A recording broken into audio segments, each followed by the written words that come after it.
कृष्ण की, द्वारका की, कृष्ण की। मथुरा द्वारकं प्राप्य कृष्णस्तु भगवान् स्वयं द्वारिकाधीश रूपेण राज्यं चकार शुभम्। क्या बात है, आज इतना हर्ष, इतना उल्लास, उत्सव मनाया जा रहा है, नारे लग रहे हैं। हाँ तो क्यों ना लगाए कान्हा, हम सभी के द्वारकाधीश आज अपने घर लौटे। अब एक बार पुनः ये द्वारका पावन हो गई है, पुनः संपन्न हो गई है कान्हा।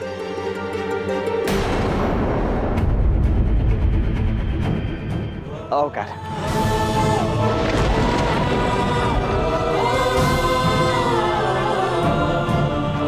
तुम भी अपनी आंखों के समक्ष अपने पूरे कुल को समाप्त होते देखोगे। और देखो कान्हा, अब तो प्रद्युम्न भी है, बिल्कुल तुम्हारा ही प्रतिबिंब। इसीलिए अब द्वारका के पास एक नहीं, दो कृष्ण है। 1 और 1 11। इसीलिए अब द्वारका 2 गुना नहीं, अपितु 11 गुना शक्तिशाली हो गई है। द्वारका से महान कुछ नहीं, भारतवर्ष की सबसे संपन्न और शक्तिशाली नगरी है।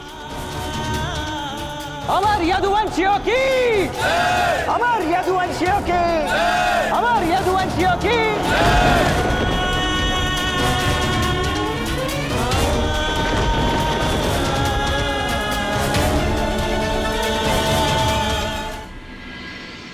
कितना विश्वास है ना सबको कि कृष्ण की द्वारका नष्ट नहीं हो सकती। मनुष्य को जब चारों ओर केवल सुख दिखता है, वो भूल जाता है राधा, भूल जाता है कि सब नश्वर है, सब अनित्य है, सभी मृत्य है। तो मिल ले उस व्यक्ति से जो कृष्ण का अंत निश्चित करेगा।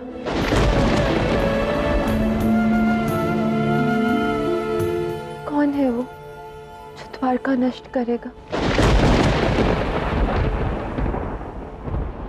बुआ गांधारी के, तुम्हारे और मेरे आराध्य शिव, शिव, शिव।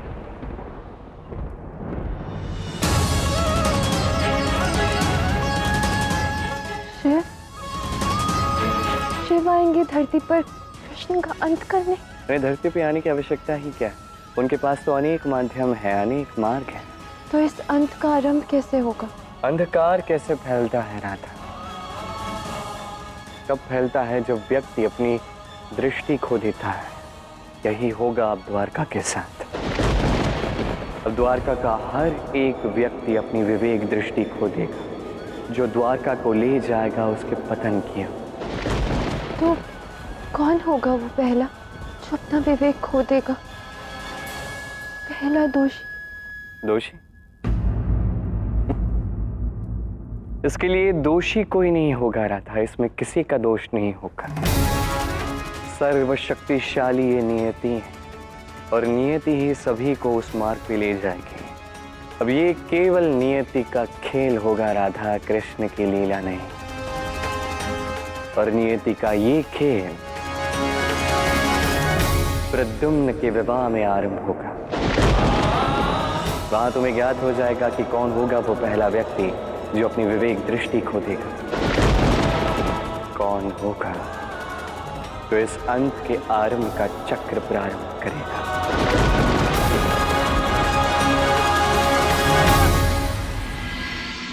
क्या हुआ? आगे कन्या पक्ष के लोग बस पहुंच ही गए हैं। द्वारका में प्रवेश होना शेष है।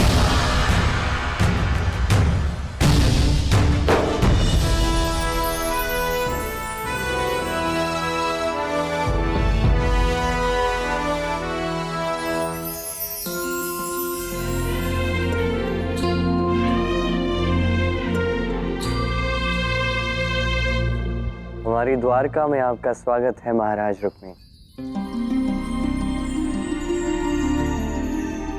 महाराज नहीं कान्हा, अब इन्हें अपना समधी कहो। निसंदेह। कैसे हैं भ्राता?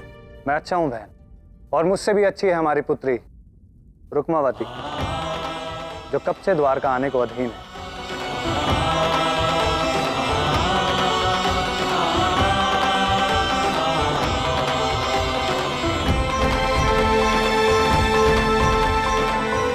कितनी सुंदर है हमारी होने वाली बहू। ये तो सत्य कहा।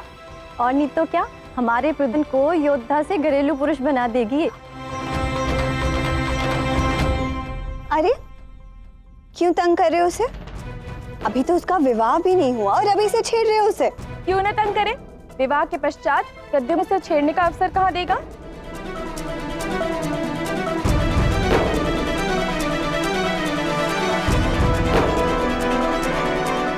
वैसे ये भी यहाँ स्वयं तंग होने को ही प्रस्तुत है। देखो कैसे इसकी दृष्टि प्रद्युम्न को ही ढूंढ रही है। वैसे है कहाँ प्रद्युम्न? सज रहा होगा। रुक्मावती के रूप की बराबरी जो करनी है इन्हें।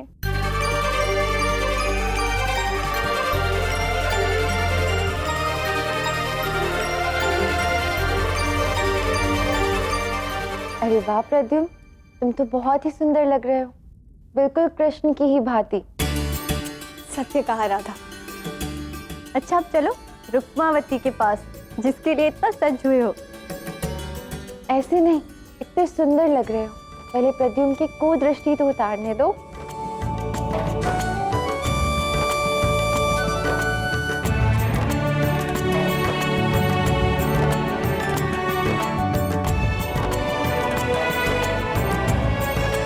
आओ प्रद्युम्न, तुम्हें सबसे अनमोल रत्नों का हार पहना।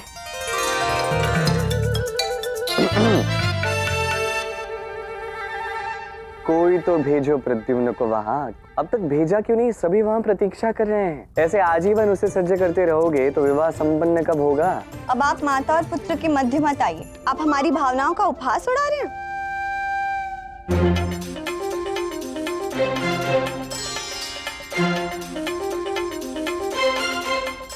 ये उत्तम लग रहा है।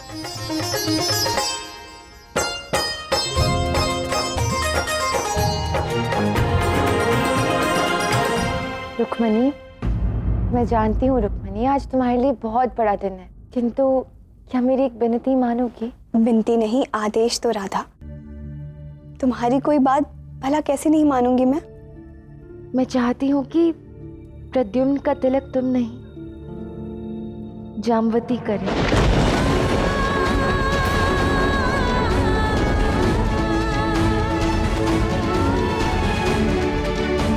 ये तो एक माँ का अधिकार है। हाँ रुक्मणी, किंतु जामवती भी तो प्रद्युम्न की माँ ही है ना। उसका कोई पुत्र नहीं तो क्या हुआ, उसमें उसका क्या दोष है? इस उत्सव में सभी प्रस्तुत थे जामवती के अतिरिक्त, और किसी ने इस सब का ध्यान भी नहीं दिया। कितनी ठेस पहुंची होगी उसके हृदय को, हम सब ने भूल की है, और यही अवसर है उसे ये एहसास दिलाने का कि वो भी महत्वपूर्ण है। क्यों ना हम उसे प्रद्युम्न का तिलक करने दें। कृष्ण, मैंने कुछ अनुचित तो नहीं कहा ना? देखो रुक्मिणी, जब रुक्मावती यहाँ आएगी, हमारे परिवार की बहू बनेगी, तो वो सभी की बहू बनेगी। केवल तुम्हारी बहू तो नहीं होगी ना वो। उसी प्रकार वो सभी का पुत्र है। जाम्बवती भी उसकी माँ है। शेष निर्णय तुम्हारा है, सब तुम पर है।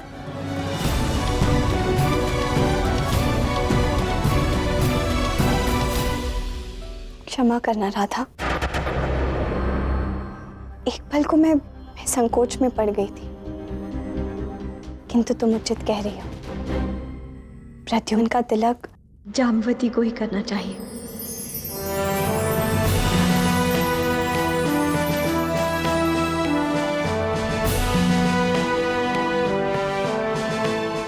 राधा, मुझे इतना सम्मान देने के लिए बहुत बहुत धन्यवाद।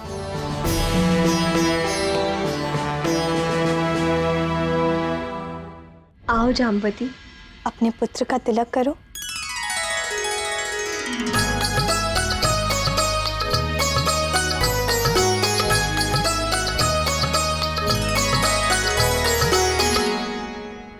कृष्ण, मैंने सही किया ना? देखो जाम्बवती कितनी दुखी थी और अब कितनी प्रसन्न है।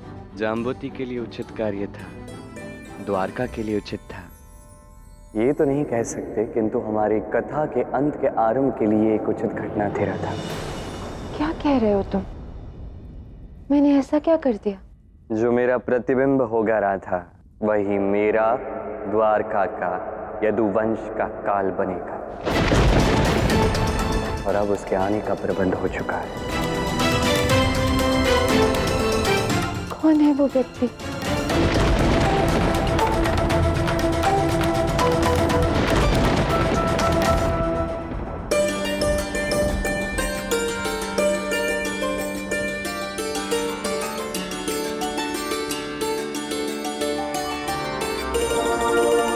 लीजिए, अब प्रद्युम्न भी प्रस्तुत है। मेरे विचार से अब हमें तिलक की विधि आरंभ करनी चाहिए।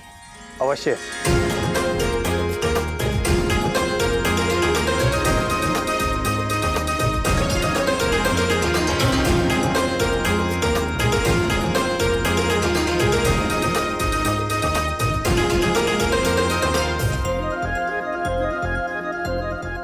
आओ जामवती, प्रद्युम्न का तिलक कर दो।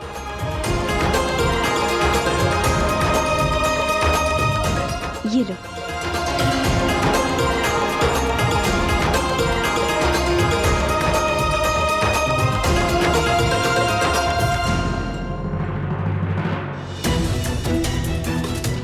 जामवती, तिलक करो। तिलक के बाद तुम्हें बड़ा सम्मान मिलेगा। सत्य कहा, जो चाहोगी वही मिलेगा।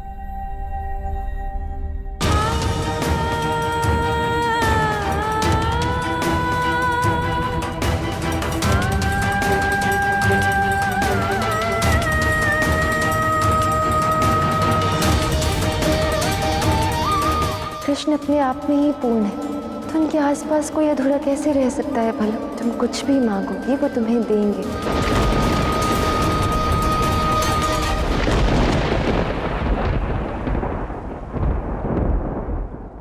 क्या हुआ जामवती, रुक क्यों गई?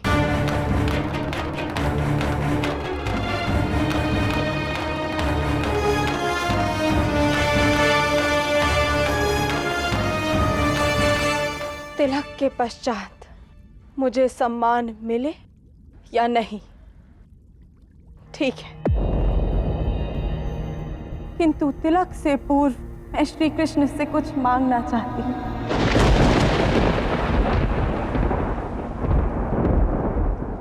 अन्यथा मैं ये तिलक नहीं करूँगी।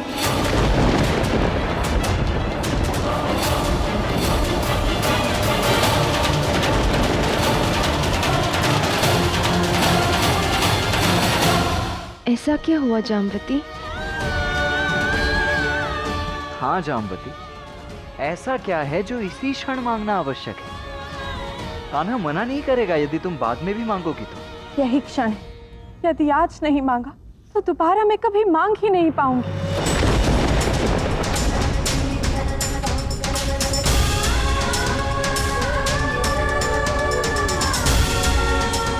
श्री कृष्ण की भांति और कोई नहीं, और मैं इतनी सौभाग्यशाली हूँ कि मुझे श्री कृष्ण के रूप में मेरे पति मिले। मैं इतनी छोटी हूँ इनके सामने कि मैं आज तक इनके सामने मुंह नहीं खोल पाई, ना कुछ मांग पाई, किंतु आज आपकी प्रिय सखी राधा ने मुझे ये अवसर दिया, ये साहस दिया कि मैं आपसे कुछ मांग सकूं। मुझे भी एक पुत्र चाहिए, पुत्र चाहिए, पुत्र चाहिए।